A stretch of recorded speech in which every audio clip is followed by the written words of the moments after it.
নমস্কার বন্ধুরা, কেমন আছেন সবাই? আশা করি ভালো আছেন, আমিও ভালো আছি। বাচ্চাকে লেখানোর সময় এই স্কেল দিয়ে অথবা অন্য কোনোভাবে হাতে দাগ দিয়েও আপনারা যে পদ্ধতি অবলম্বন করে কিন্তু বাচ্চাকে লেখাতে পারেন।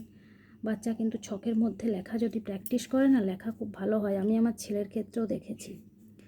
তো ডি এই কনসোনেন্টের সাথে আমি ভাওয়েল অ্যাড করে কি শব্দ তৈরি হয় সেটি আপনাদেরকে লিখে দেখাবো।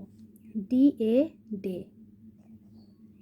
ডয়ে একারে ডে, ডি ই ডি, ডয়ে হস্য ইকারে ডি। দেখুন, বাংলা ইংলিশ দুটোই শিখে ফেলবে খুব ইজিলি।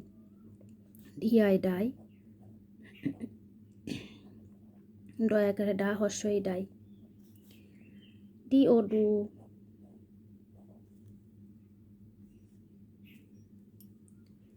D O do.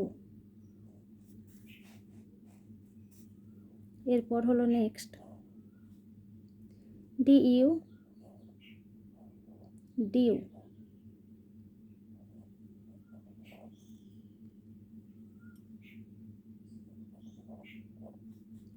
আবার কোনো কোনো ক্ষেত্রে যেহেতু ওয়াইটাও আমরা ভাওয়েল হিসাবে ব্যবহার করি, তাই জন্য কিন্তু ওয়াইটাও দিতে হবে। D Y die. যদি ভিডিওটি ভালো লাগে অবশ্যই একটা লাইক করবেন, এবং ভিডিওটি যদি কোনো রকমের মনে হয় এই জায়গাটা খারাপ আছে বা কোনো কিছু কমেন্ট থাকে, অবশ্যই আপনারা কমেন্ট করবেন।